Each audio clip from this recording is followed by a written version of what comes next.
Концентрация и размишление. За да разберете напълно една възвишена и благородна мисъл, се изисква вероятно толкова време, колкото и да я породите.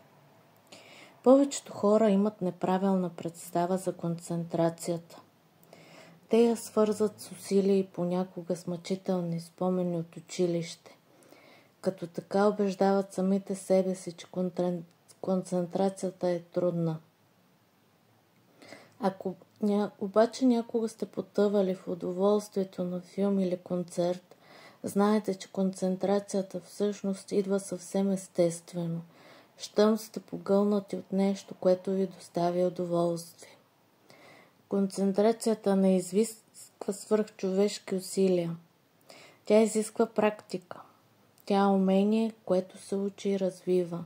И подобно на повечето умения, колкото повече го използвате, толкова по-лесно става. Всъщност, когато развиете своята способност за концентрация, ще откриете, че не само става по-лесно да насочвате мислите си към избраната цел, но и мисловната ви яснота и способността за прозрение се увеличават значително. Способността за концентрация и фокусиране на ума върху една идея, мисъл или образ е необходимо условие за използването на силата на мисълта. За нещастие, ако никога не сме тренирали ума си, вероятно той ще е много непокорен и активен, ще прескача от мисъл на мисъл почти безгрижно. Това е едно от първите неща, които забелязваме, когато започнем да тренираме ума си. Той е доста по-неспокоен, отколкото сме предполагали. Нужни са усилия и воля, за да го насочи. А насочването му е точно онова, което трябва да се научим да правим. Да го насочи да мисли онова, което сме избрали, и да отклоняваме мислите, които искаме да отхвърлим. Колкото по-дълго задържаме всяка мисъл в ума си, като й позволяваме да ни поведе за известно време в своята посока, ние оставаме в хватката на фантазиите си и на тревогите, на склонността към отхвърляне. Всяка мисъл ни държи във властта си. Да се научим на концентрация означава да си върнем контрола. Успокоявайте ума си чрез различни техники за концентрация и така ще го подсилите. В замяна това ще ви позволи да развиете предпазливост по отношение на мислите си.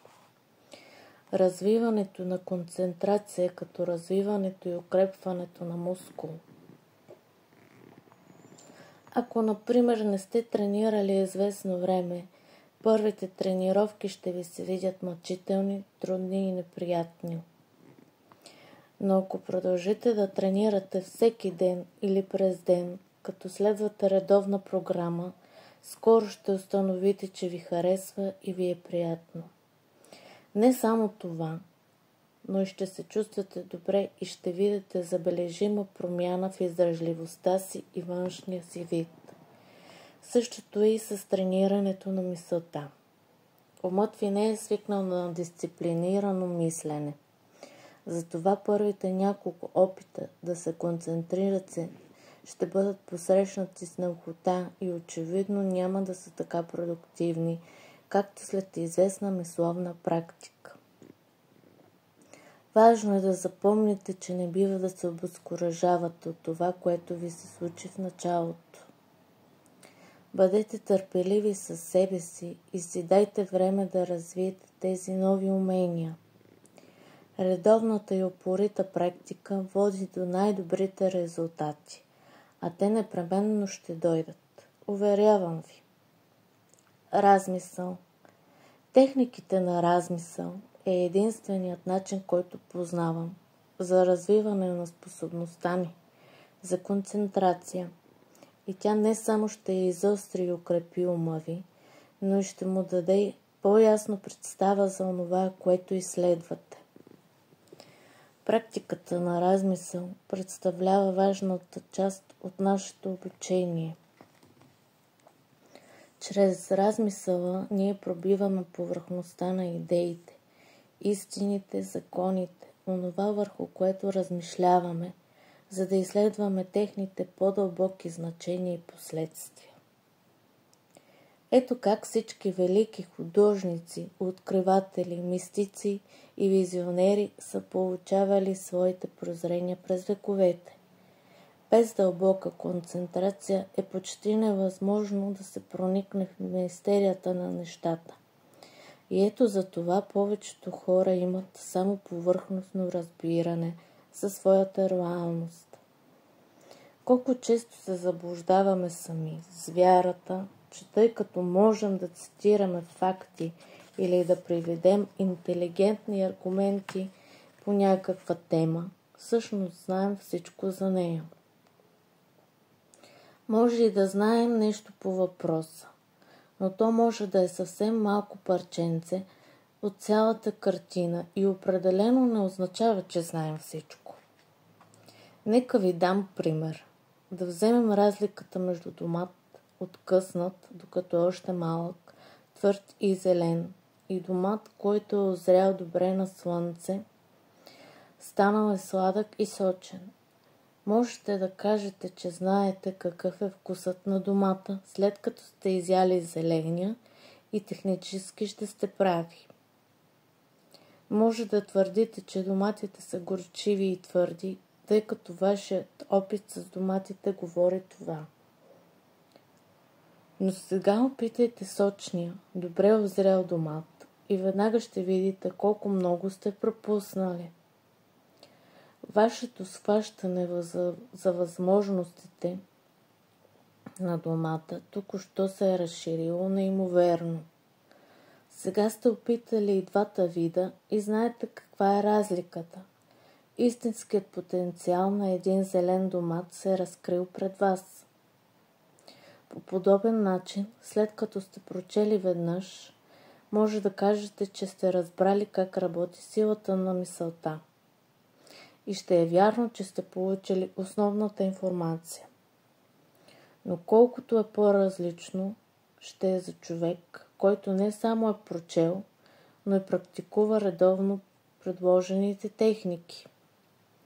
Този човек ще има много по-голям капацитет да знае и разбере силата на мисълта от човек, който има само интелектуално или фактологично знание.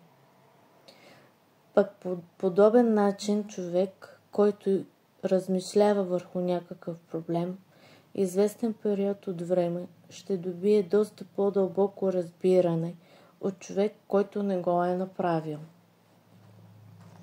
Как се практикува размисълът? Размисълът е използване на ума като прожектор, с който се търси нова информация. Трябва да вземем една идея, мисъл, закон или истина и да проникнем дълбоко в нея. Това дисциплинира ума ви да остане фокусиран върху онова, над което размишлявате, като преподреждате съдържанието му, обмисляте го, установявате нови отношения, разкривате скритите прилики и връзки, за които не сте си помислили досега. Можете да разсъждавате върху всичко, което ви вдъхновява, или върху нещо, което искате да разберете по-добре. Например, да кажем, че искате да размишлявате върху идеята, че мислите са реална сила. Вземете часовник, за да засечете времето. Аз предлагам то да е минимум 5 минути и максимум 10 минути на сесия. Започнете да се фокусирате върху идеята, че мислите са реални сила. Потопете се в нея, като я обмисляте в дълбочина. Задавайте си въпроси, като какво означава това, какви са последствията, как ми се отразява това, как мога да го използвам. Поддържайте размисъла за определеното време. Не позволявайте на ума си да се изплъзне. По време на размисъла, ако умът ви блуждае, а той ще блуждае. Върнете го внимателно, но категорично на въпроса, над който разсъждавате. В началните етапи на практикуване на размисъл, вашият ум вероятно ще се отнесе 10 или 20 пъти за този 5-минутен период. По време на упражнението ще ви прохождат съвсем несвързани с темата мисли. Спомени за скорошни събития, мисли за предстоящи задачи, желания, тревоги и фантазии ще се явяват неканени и ще се опитват да задържат вниманието ви. Не позволявайте това да ви разсее от упражнението. Още щом забележите вмешателството, отхвърлете мисълта и се върнете там, докъдето сте стигнали. Умът ви не е свикнал на подобна дисциплина и насочване. Той по-скоро ще блуждае свободно и ще се фокусира върху каквото си пожелае. Бързо ще се отекчи и ще реши, че няма какво повече да се мисли за това. Ще стане неспокоен. Игнорирайте тези усещания и просто върнете ума си назад и отново върху основната тема, като продължите с вътрешното изследване, докато не изтече определеното време. Това е истинска умствена гимнастика и отлична тренировка. Сега вие насочвате и контролирате ума си, а не той вас. След като продължите с тази практика за определен брой дни и седмици, ще се случат две неща. Първо, чрез дисциплинирането и упражняването на ума си, по този начин вие развивате способността си за концентрация. Това ще ви направи по-осъзнати и по-креативни. И второ, ограниченото ви интелектуално разбиране за онова, върху което размишлявате, ще се задълбочи. По време на това упражнение понякога ще изпитвате въодушевление и усещане за просветление, когато истината оживява пред вас.